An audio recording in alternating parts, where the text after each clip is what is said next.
I'm Marty Stouffer. Every summer in Alaska, the salmon make a massive upstream spawning run. When they do, the largest meat-eating land mammals in North America also gather together. Up to 100 huge brown bears congregate along McNeil River to feast on the spawning salmon. Usually these bears are loners. With their enormous size and lack of natural enemies, they have little use for group life. For most of the bears, the annual summer gathering is their first close contact with others in 10 months. Even so, they're not exactly social. They compete seriously for this important food. Each animal claims and defends a fishing spot. It's a matter of survival as the bears recover from the last winter and prepare for the next on this protein-rich fish. But there's a great deal of humor, too, in how these huge bears approach the task of getting the salmon out of the raging river. And the cast of animal characters is as varied as it is intriguing. Join me now for a look at one of nature's most awesome and amusing spectacles, here at Alaska's River of the Bears.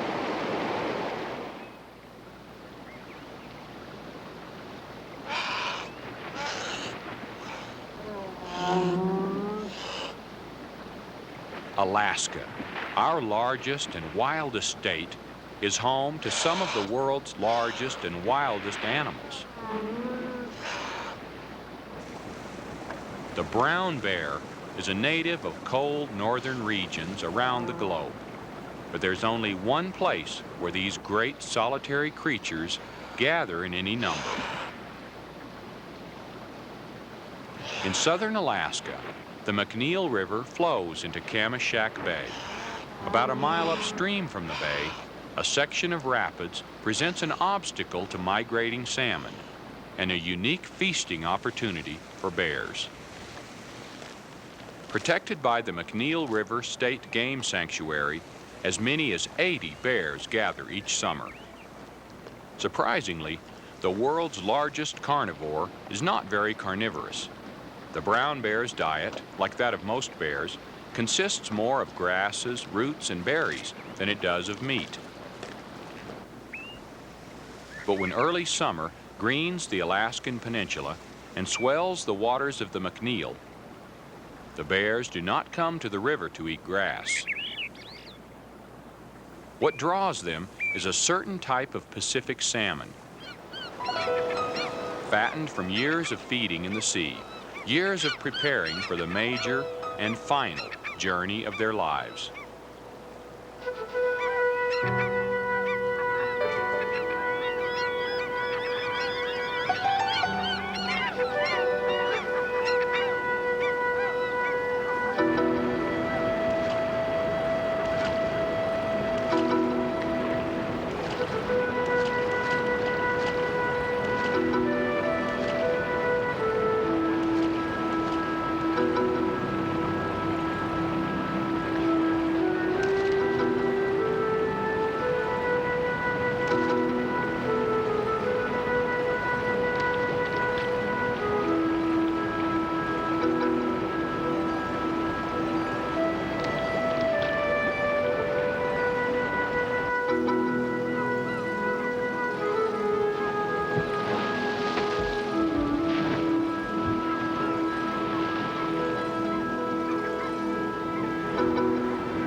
The salmon are fat, but not the bears. A long winter has claimed last year's food reserves, and females with nursing cubs to support are especially thin.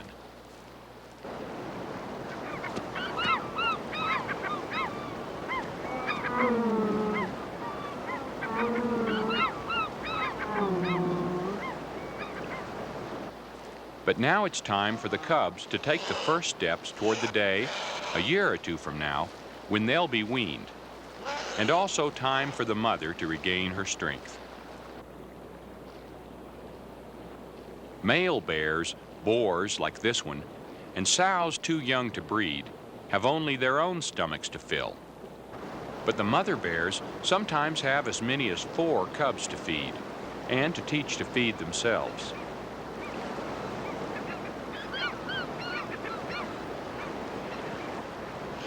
The cubs learn by example, if they're lucky. Their mother is watchful, but does not coddle them.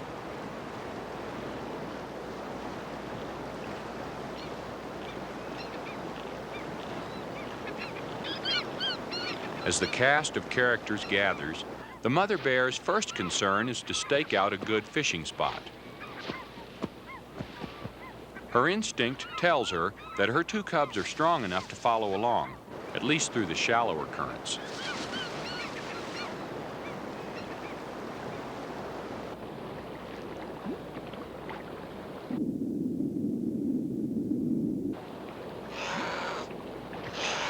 Bears are natural swimmers and divers, as powerful in the water as they are on land. I've seen as many as 20 bears at once here along the McNeil. As they gather, so do the scavenger seagulls, and with the commotion comes increased competition for fishing spots.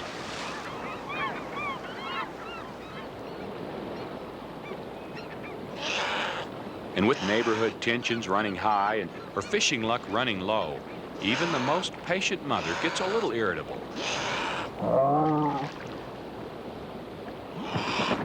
Each mother has her own individual method of fishing. Her cubs learn the way she did, by example and by trial and error, as the family searches out the most rewarding currents and eddies.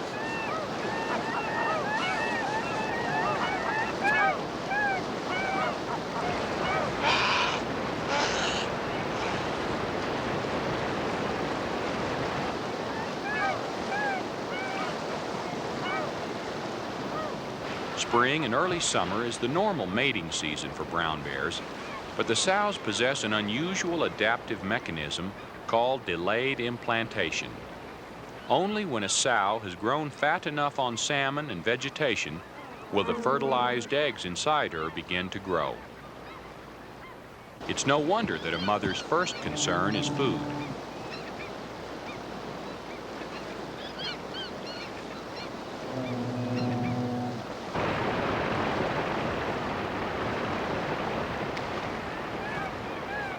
At last, a male bear catches a fish and leaves his place to dine and dry out on the riverbank.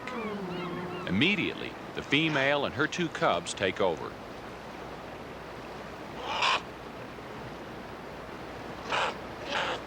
Another female has already caught a fish for her 3 offspring, who waste no time digging in.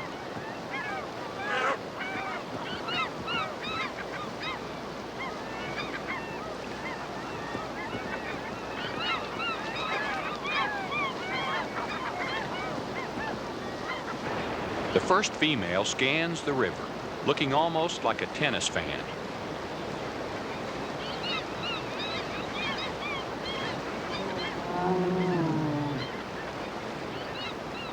By midday, most of the bears in the area have gathered for what seems like a pleasant picnic. But things are not always so peaceful, as these 2 older but still inexperienced cubs are about to learn.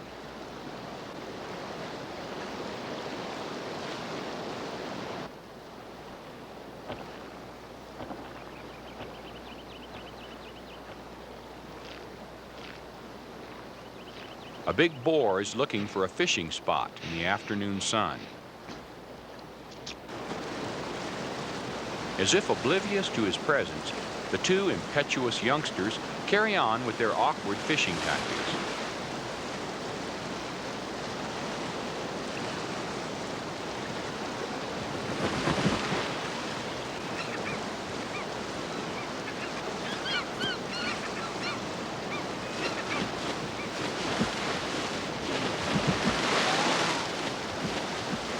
The big male is patient, or maybe he's just puzzled by all this frantic activity, but he doesn't stay puzzled for long.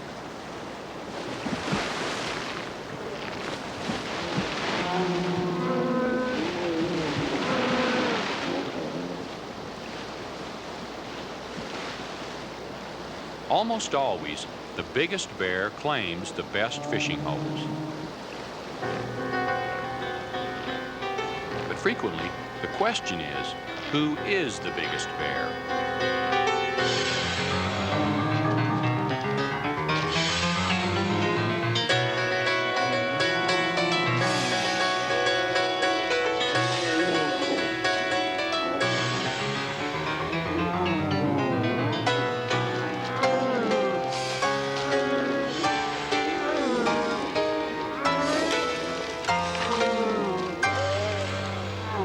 One fight sets off another.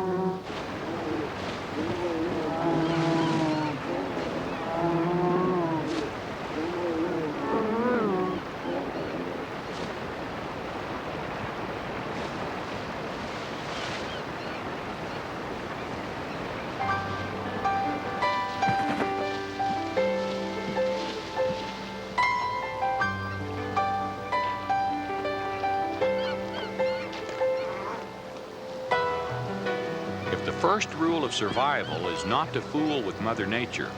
The second is definitely not to fool with a mother bear.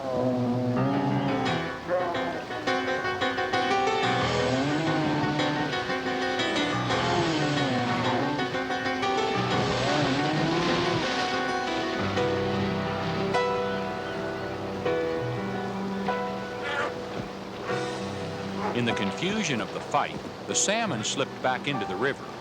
But all the mother bear knows is that it's gone, and she thinks the stranger took it.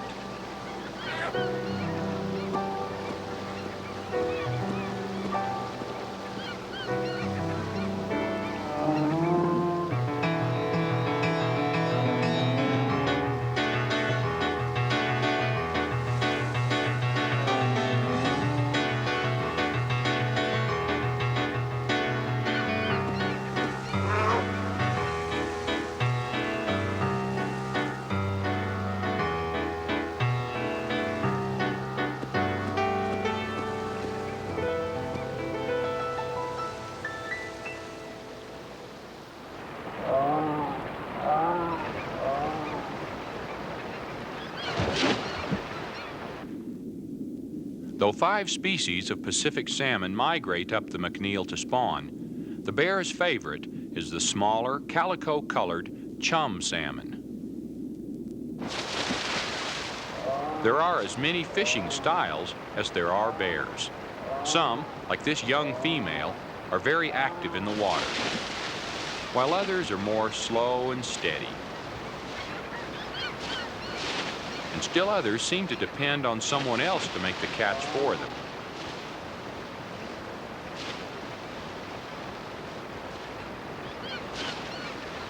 While some bears flounder around, this big boar seems to know exactly where to find a fish.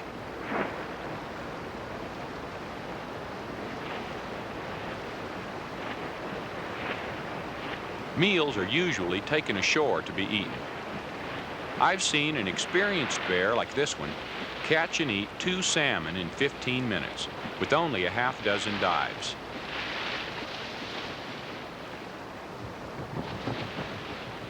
Primarily vegetarians, brown bears also feed on insects, rodents, and carrion, but it's only during the summer salmon run that they truly live up to their name as carnivores.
While some bears prefer a vantage point on the rocks above the water, many seem to enjoy getting right down into it.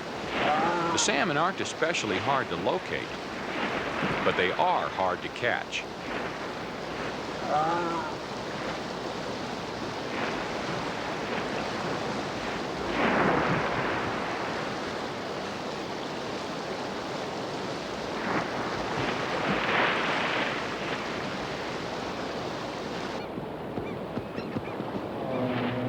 One favorite technique might be called the midstream swipe.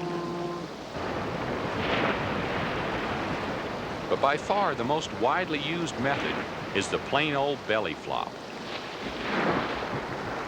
The object of the belly flop is not just to create a 1,000-pound splash, but to pin a salmon against the rocky river bottom and to get a good grip with claws or teeth.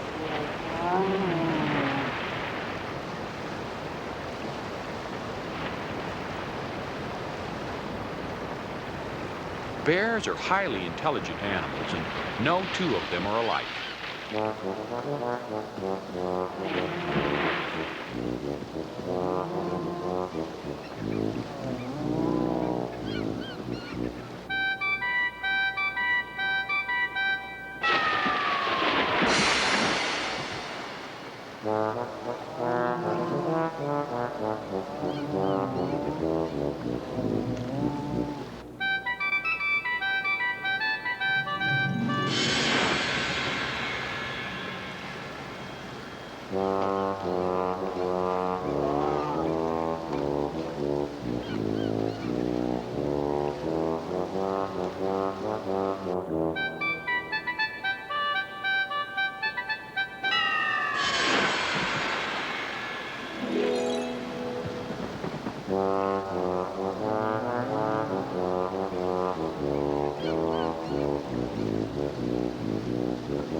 In July, when the hungry bears gather at the start of the salmon run, every last scrap of each fish is devoured.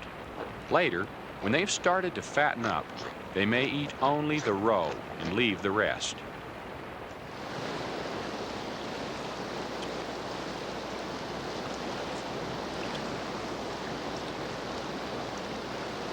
I've seen a bear eat as many as 8 10-pound salmon in one meal before taking time out for an afternoon nap.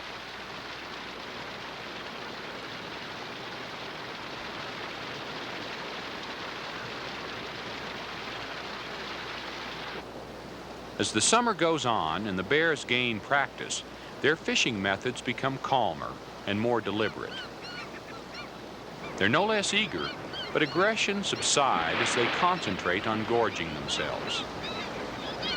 They make fewer misses, and they even seem to come up with bigger fish.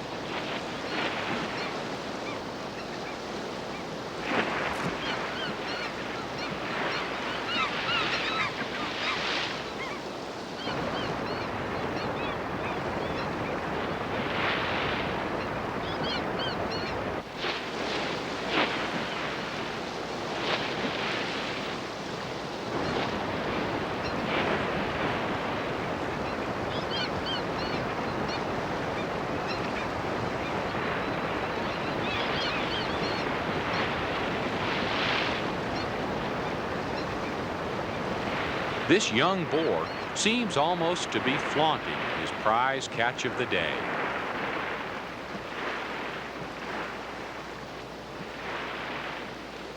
By late afternoon, each bear has had at least one chance at a fishing spot, and contentment sets in along the McNeil.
salmon run is over, the bears must resume their normal vegetarian diet, a diet that alone could never provide the layer of fat needed to survive the long, cold months of hibernation.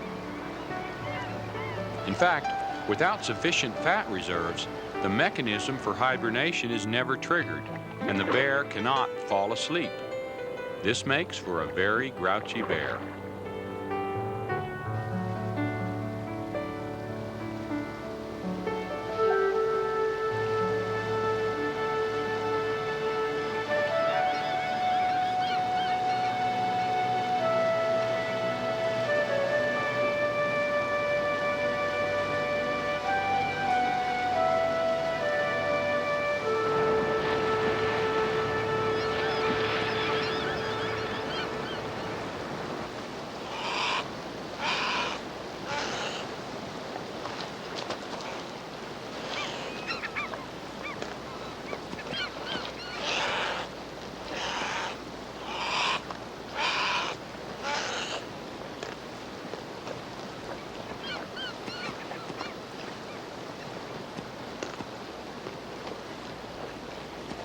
The mother bear must protect her own interest as well as that of her cubs. But perhaps she's also teaching them a lesson in aggressiveness, a lesson that might help them survive as long as this battle-scarred old boar. Stiffened by age, this magnificent granddaddy weighs over 1,600 pounds. Though he's still able to fish, this could be his last season on the river.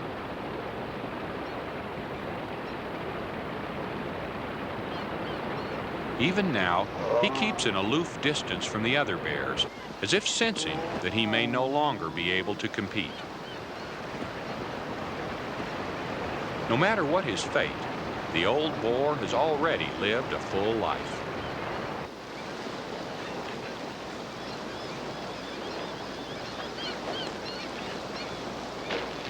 Like these young cubs that might even be his offspring, he too weighed only about 1 pound at birth. Like them, he learned in his early years to claim and catch his share of McNeil's bounty.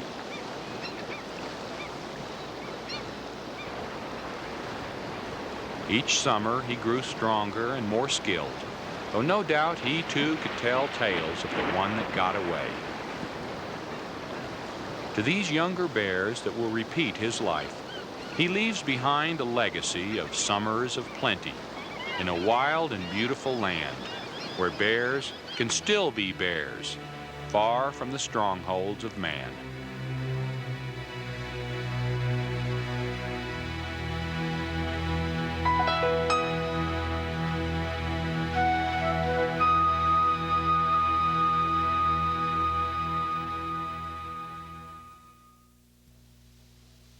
By the end of summer, the bears have eaten their fill of salmon and have grown a reserve fat layer as a result.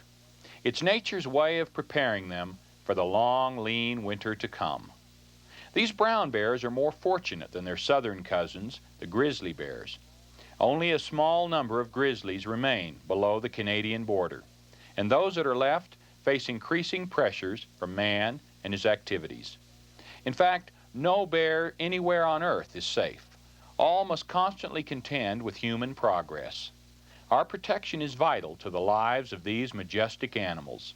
Only with it can we continue to see the amazing spectacle of the River of the Bears. I'm Marty Stouffer. Until next time, enjoy our wild America.